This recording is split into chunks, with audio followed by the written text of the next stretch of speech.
All right, bitches, we're here for the next episode of Dragon Ball Super. Now we're up to episode 63, and this episode is called Don't Disrespect Saiyan Cells. Vegeta's heroic battle begins. Now, I've seen this translated as Vegeta's heroic or Vegeta's, ferocious battle begins. Either way works fine. It gets the same message across. Another phenomenal episode of Dragon Ball Super here.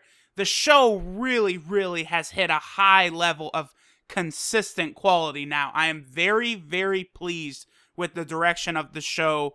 And for the most part, too, the animation has sort of leveled out at a very acceptable, quality, too. There's not quite so many valleys as we saw in the first, 45 or so episodes. Now, there is kind of like a minimum threshold that it's not really jumping down. So no more, pause Goku shots with no eyes or any bullshit like that. It looks like after Toriyama complained to Toei, maybe they actually put a little bit more money into it, or I don't know what happened. But now shit is going along real smoothly. Alright, so the episode picks up, not really, a montage probably isn't the best way to describe it, but we see a couple of quick scenes. First, Bulma has the time machine ready to go. You see her put in a fresh thing of fuel. Then it cuts over to Kami's lookout, and we see Vegeta, this motherfucker, very disrespectful Vegeta. Dende goes through all the damn trouble to fix the time chamber, and this man, Vegeta, blows the whole damn sanctuary up and then flies off. And then Dende and Mr. Popo are just sitting there like, oh man, now we gotta fix this shit again. Vegeta, come on, disrespectful. But yeah, Vegeta completely obliterates the sanctuary on top of Kami's lookout and then flies away, I guess presumably to get back in the time machine. And it's like, damn, it took Dende multiple years to fix the time chamber before. Come on, Vegeta, I hope you don't need to use it again anytime soon, you cocksucker. Then we also see Goku has completed his Mafuba training with Muten Roshi. And so Goku, you see him, he's got the jar in his hand that they're going to use for the Mafuba. And Goku actually flies away. Or no, excuse me, Goku uses his instant transmission to leave. And so everyone is all prepared now to head to the future. Looks like Vegeta got his training, and Goku's now able to use the Mafuba. Now, then we see a scene in the future. It's actually quite interesting here. We see Yajirobe gives Trunks a sensu bean and heals him. And Trunks has a flashback to when he gave the sensu to Mai and he crushed it up in his mouth and kissed it into her. And Trunks is like, whoa, Yajirobe, bro, you didn't do that to me, did you? And he laughs and he's like, hell no. And the two little kids that we've seen in a couple of these episodes in the dark future here, I guess they crushed up the sensu so that Trunks could eat it more easily. Then Yajirobe explains that Mai actually, I don't know how the fuck she did this, but she found out where Black and ZAMASU'S hideout is. So what happens is, then the scene cuts over, and we see Black and ZAMASU, they're sipping tea in their weird, mountain wood cabin compound here, and we see Mai and a couple of I love that these soldiers, they have the King's Army, outfits on, late Dragon Ball, the King Piccolo arc, and of course they're the same guys who eventually get wiped out by Cell right before the Cell games. But I love that little classic, King's Army, outfits they've got on, and just, kind of keeping that consistency throughout the Dragon Ball timeline. Now, Mai pulls out a bullet, and she says it's a special energy bullet that was made by future Bulma, and she says it's much more powerful than a normal, a regular bullet would be. And we know that a regular bullet, we often see characters block bullets and stuff, but if a bullet hits them head on, they're fine. Goku in the very first episode of Dragon Ball, Bulma shoots Goku and Goku survives. So obviously, 600 episodes later in the canon, it can't just be a normal bullet here. So I'm glad they at least came up with some sort of excuse. And Mai shoots the sniper rifle at Black, and it looks like she misses slightly and hits his Kaioshin Patara earring, and the bullet kind of bounces away. It doesn't break the earring, though, which I find fascinating, because remember, we've seen Vegeta and Goku easily crush these Patara earrings before, so they don't seem to be like some invincible, like, titanium-made earring or anything. But regardless, then Black and Zamas, they do their, super crazy giant teamwork fireball attack again. And just as, like, Mai and the others are about to be killed by it, Trunks shows up and blocks the attack, because future Yajirobe had told him, where Mai went. And Trunks tells Mai to get the fuck out of there. Then Trunks actually powers up into his new form. So here we go. It wasn't just a rage boost or anything. This is like a different form. Like, he goes from Super Saiyan 1 when he blocks a fireball attack straight up to this new form, whatever it's called. For now, I'm just going to refer to it as Super Trunks. I mean, maybe there's some confusion to the Grade 1 and Grade 2 Super Saiyan forms they took in the Cell Saga, but until there's some sort of definitive, like, form name, I'm not going to call him False Super Saiyan Blue or any bullshit like that. I'm just going to call him Super Trunks. So, at this point, Trunks kind of thinks in his head that Zamasu has a nasty habit of dropping his guard immediately after he's hit by an attack, and we see it right away, where the animation gets real good right here, by the way. Trunks flies in, Black powers up in a Super Saiyan Rose, and then Zamasu flies at him, and Trunks shoots an energy blast, which hits Zamasu and knocks him back. Now, you see, as Zamasu's getting hit by the blast, you see, like, he's, like, smiling and laughing, and he's basically just saying, like, every time I get hit by an attack while immortal, like, he's just like, I feel joy. And, like, you see, like, his twisted face, and it's like, yeah, bruh, I don't give a fuck. This man, Zamasu, is one crazy motherfucker. There is no doubt. He is insane. Lost his damn marbles. But Trunks is able to, kind of hit Zamas, knock him way back, and he's, reveling in his immortality or whatever, so he gets knocked out of the picture for a little while. And then Trunks and Black, there's a great choreographed fight scene here, where Trunks and Black are clashing. Trunks has his sword, Black is using his energy blade, they're going back and forth. Black gets a good couple hits on him, but Trunks is able to really distract Black by throwing his sword at him, then gets him with a strong punch right into his stomach. And then Trunks, I was so fucking hyped for this. I had to stand up and applaud this man, Trunks. He hits him with a fucking Galick Gun. So Vegeta, Trunks is able to use the Final Flash, Trunks is able to use the Galick Gun, Trunks is able to use the Masenko, which originally was Piccolo's move, taught to Gohan, taught to Trunks. So Trunks, you really get a good look at Trunks' potential here, as he has a very, very good way of, like, I don't know if it's particularly imitating everyone else's attacks, but he's actually able to, like, learn them easily. Like, I don't think he's aping attacks kind of like you see Goku do at the start of Dragon Ball or like Majin Buu, but it seems like he's able to pick them up quite quickly and, utilize these attacks in a very effective manner. But this Galick Gun, this appears to be the first time that Black is actually, like, seriously injured. This is the first time we see him kind of just, Nani! Get knocked the fuck back. And you see it creates this huge explosion, this huge crater, and you see a shot of Black kind of, like, slumped over. You don't get a good look at Black's head, though, so you're not able to see if he's reverted back to base, or if he's still in his Super Saiyan Rosé. Like, you don't really get a good look at that. But Trunks has seemingly powered down to his normal Super Saiyan form at this point. I don't think it's Super Saiyan 2. I think it's just his Super Saiyan form. And Trunks goes to retrieve his sword, which had fallen to the ground, and he looks in it and he sees Zamasu standing behind him.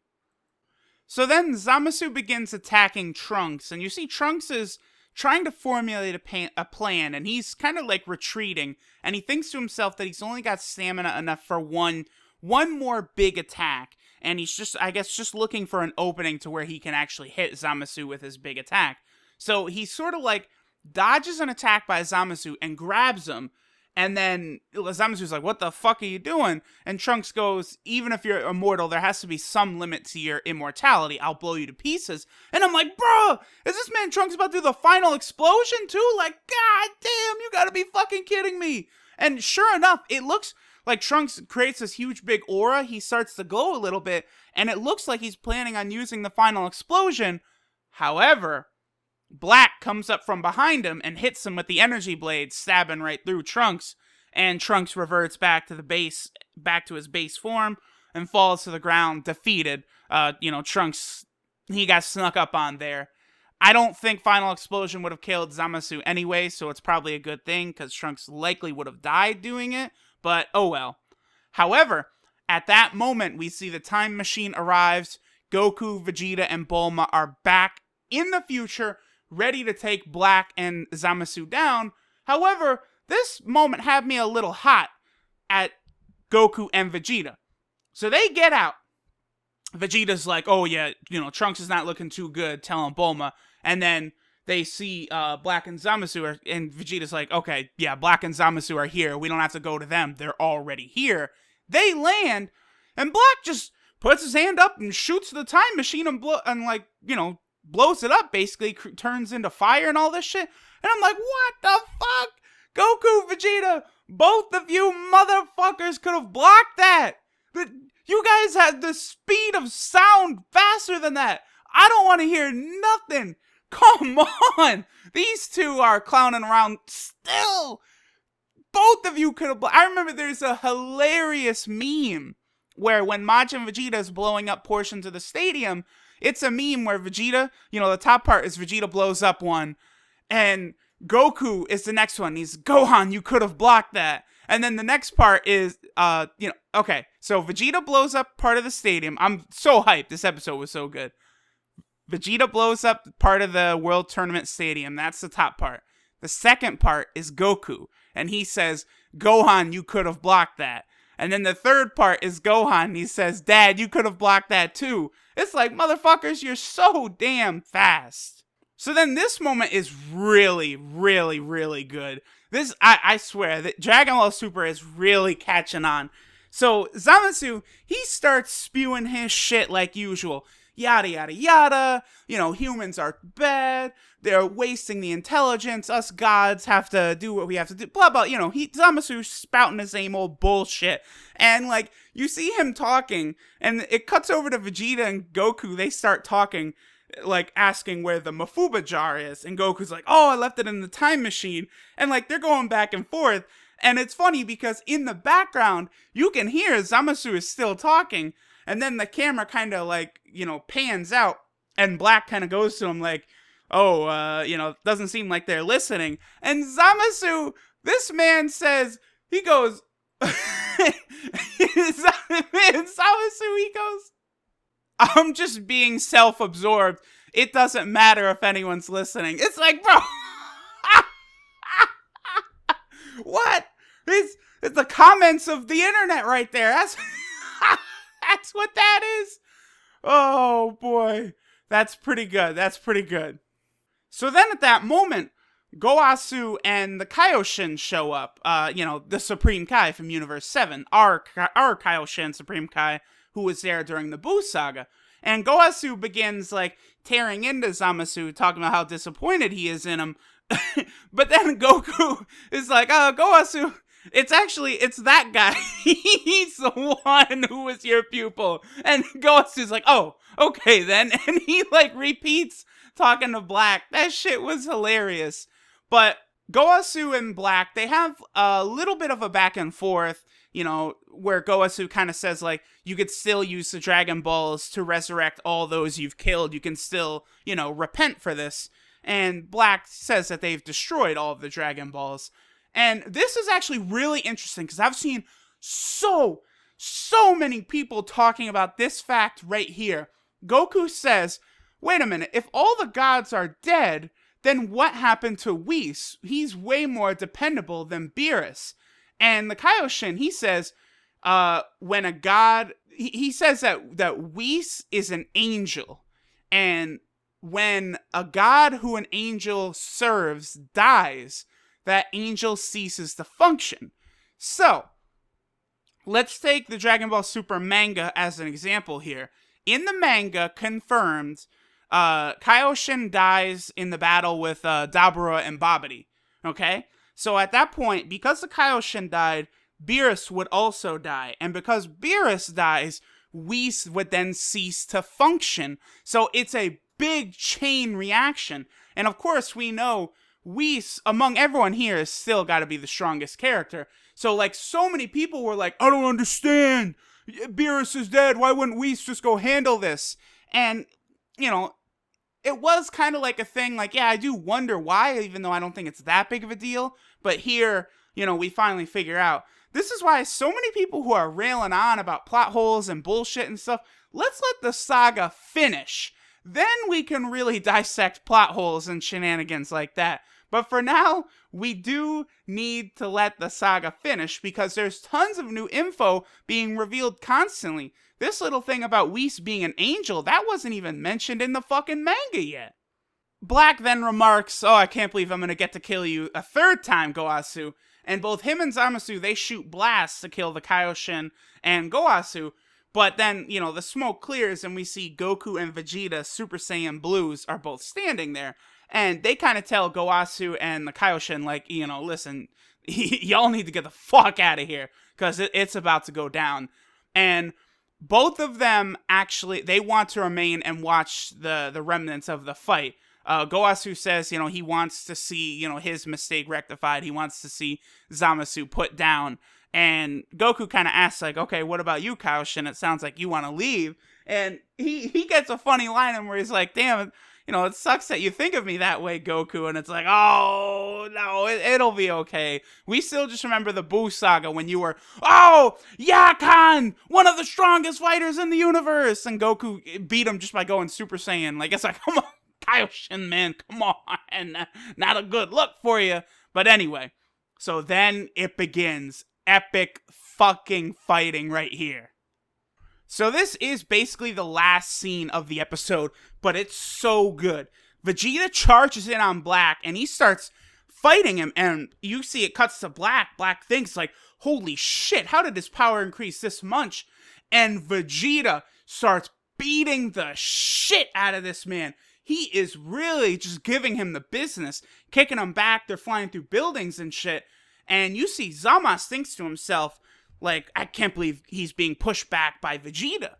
And so what's going on is Vegeta is fighting Black, and Goku is fighting Zamasu. Now, Zamasu, after thinking that, manages to fly over and catch up and hit Vegeta from behind while Vegeta's going for Black. And I was like, come on, Goku! Like, Vegeta explicitly stated he was going to be the one fighting Black, and you kind of let Zamasu slip away. You guys saw their fighting style, how Zamasu likes to use his immortality to block all of your attacks against Black. So you've got to keep Zamasu in check and let Vegeta handle this man Black, because that's exactly what's going on. Vegeta is rocking his shit. Now, Vegeta is able to recover quickly from Zamasu's attack, and he continues pounding on Black. Then Goku kind of rushes in and spikes Zamasu to the ground and, you know, is keeping him away from Vegeta and away from Black. And you see Zamasu kind of get off the ground and, like, you know, kind of shake his head and, like, he's completely healed, like he's all good. None of these attacks are damaging him. And Goku remarks, like, yeah, it does look like you are immortal after all, huh? Then we do see a quick scene with Bulma, where Bulma shoots a capsule down. Now that Black and Zamasu have flown away and stuff, Bulma can actually, like, you know, come out in the open. And she uses a capsule to create, like, this big warehouse, and she's going to repair the time machine. Then Trunks and Mai come over, and Bulma instructs Trunks to use super glue to fix the Mafuba jar that Muten Roshi and Goku had prepared to seal away Zamasu. So what's gonna happen here is Bulma says, like, oh, Trunks, you used to be good at jigsaw puzzles, right? So Trunks and Mai, I guess, are going to try and fix the Mafuba jar, and Bulma is going to fix the time machine. So then it goes back to Vegeta pounding on Black, and he just sort of says, like, you know where you miscalculated, right? You know, Kakarot's body was built up by his, long history of fierce battles. Only a true numbskull can use those Saiyan cells to its fullest. And he's saying this, and he is just pounding on this man Black. His aura is exploding, and Black is kind of just like, oh fuck, why is there such a difference in strength? And this right here, this was the moment, maybe of Dragon Ball Super so far. Vegeta says, would you like to know? It's because you're a fake. And I'm the Saiyan Prince, Vegeta-sama. That's why. And he charges up again, and the episode ends, and it's like, oh man, that's what I'm talking about. The Saiyan Prince, let's go. I love this. I'm not particularly a super Goku fan or a super Vegeta fan. I kind of like a lot of the characters kind of equally, in that regard. I don't really hold Goku or Vegeta too much higher than each other, but I gotta love the way they let Vegeta really reclaim his pride here. I just love the Saiyan Prince Vegeta, motherfucker! That's why you don't stand a chance! I loved how that moment was so good! This was another good episode, and a lot of the animation during these battle scenes was fantastic. Dragon Ball Super, what are you doing? Anime of the year, let's go! This whole Future Trunks arc has just been awesome. So then in the preview for the next episode, we see, looks like Black is still getting his ass beat, and we see a shot that's interesting where it looks like he has kind of like a scythe, like a Grim Reaper scythe, like his energy blade. Before it was a blade, and then he kind of made it into like a sword, and now he's created almost like an energy scythe. Very, very crazy. But then, bro, the last shot shows him. Zamasu and Goku Black are going to do a Potara fusion. There were episode titles have been released in the past implying that this was going to happen, but here we get a look at him. He does look fucking dope. He looks fucking sick. So next time, they're going to fuse and they're going to become, I don't know if it's going to be Zamasu Black or what it's going to be called, but bruh, there's only one way for Goku and Vegeta to respond to this. Goasu and the Kaioshin are right there. They're going to give them the earrings. Vegito's, everyone back up. Make way. Super Saiyan Blue Vegeta. I don't give a fuck if this dude is immortal or not. Vegito will crush his ass. Maybe they are going to seal him up, using the Mafuba. Possible. You know what? Vegito will use the Mafuba to seal away Zamasu Black. Boom! There it is. Episode 64. A week is way too long. Come here quick, man!